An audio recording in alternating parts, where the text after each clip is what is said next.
آج انشاءاللہ الکریم جس بزرگ کا، جس شخصیت کا ذکر کریں گے، ان کا نام حضرت سیدنا عبداللہ شاہ غازی رحمۃ اللہ تعالی علیہ ہے۔ حضرت سیدنا عبداللہ شاہ غازی رحمۃ اللہ تعالی علیہ سن 98 ہجری میں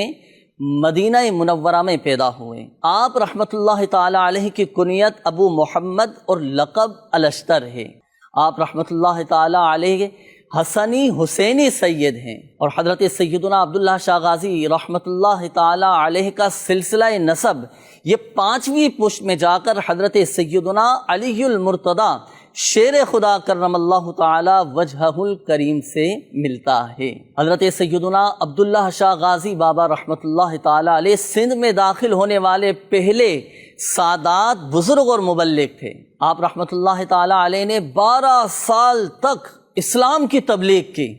اور وہاں کے مقامی لوگوں میں نیکی کی دعوت عام کر کے سینکڑوں لوگوں کو اسلام سے مشرف کیا۔ اور اگر ہم بات کریں آپ کی تعلیم و تربیت کی اور آپ کے علمی مقام کی کہ آپ کی تعلیم و تربیت کیسی تھی، کس نے کی تھی، اور آپ کا علمی مقام کیسا تھا، کون سے علم میں آپ کو مہارت حاصل تھی، تو حضرت سیدنا عبداللہ شاہ غازی رحمۃ اللہ تعالی علیہ کے بارے میں آتا ہے کہ حضرت سیدنا عبداللہ شاہ غازی رحمۃ اللہ تعالی علیہ کی تربیت آپ کے والد صاحب کے زیر سایہ مدینہ منورہ میں ہوئی۔ آپ کو علم حدیث میں مہارت حاصل تھی، آپ علم حدیث میں عبور رکھتے تھے، یہاں تک کہ کئی مورخین نے آپ کو محدث تک بھی لکھا ہے۔ اور حضرت سیدنا عبداللہ شاہ غازی رحمۃ اللہ تعالی علیہ علم حدیث میں ماہر تھے، اور حضرت سیدنا عبداللہ شاہ غازی رحمۃ اللہ تعالی علیہ کے اندر علم کے جوہر موجود تھے۔ حضرت سیدنا عبداللہ شاہ غازی رحمۃ اللہ تعالی علیہ آپ نہایت عابد، زاہد، متقی، پرہیزگار، دین کا درد رکھنے والے، بلند ہمت اور لوگوں سے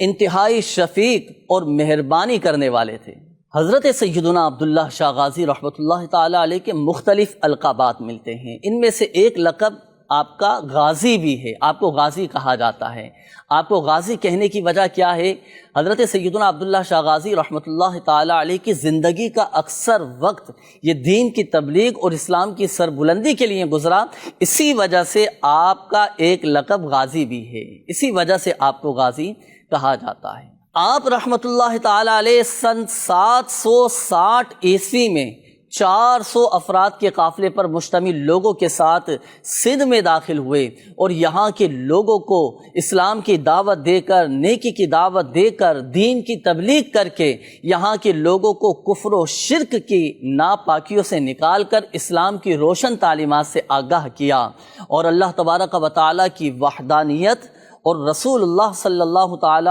علیہ وآلہ وسلم کی سنتوں کا عاشق بنا دیا۔ آئیے اب ذکر سنتے ہیں آپ کی کرامات کا۔ سیرت کی کئی کتابوں میں آپ کی مشہور کرامات میں سے ایک کرامت جو آج بھی آپ کے مزار فائز الانوار پر موجود ہے، اور وہ میٹھے پانی کا کنواں ہے، جس کے بارے میں مشہور ہے کہ حضرت سیدنا عبداللہ شاہ غازی رحمۃ اللہ تعالی علیہ کو جب شہید کیا گیا تو آپ کے مریدین آپ کے مزار پر انوار کے پاس اس لیے رہنے لگے کہ کہیں دشمن آپ کے جسم مبارک کو نکال کر نہ لے جائیں، آپ کو اذیت اور تکلیف نہ پہنچائیں۔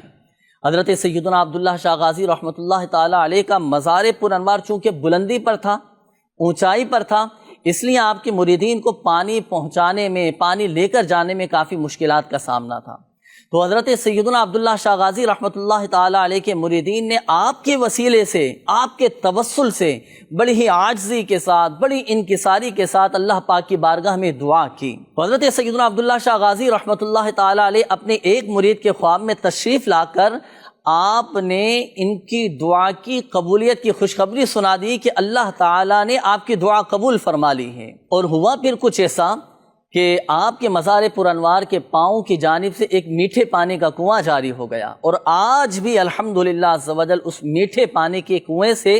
ہزاروں لوگ مستفید ہوتے ہیں، ہزاروں لوگ سیراب ہوتے ہیں، اور الحمدللہ عز و جل بیمار یہ شفا یاب ہو جاتے ہیں، کئی غم زدوں کو راحتیں نصیب ہوا کرتی ہیں۔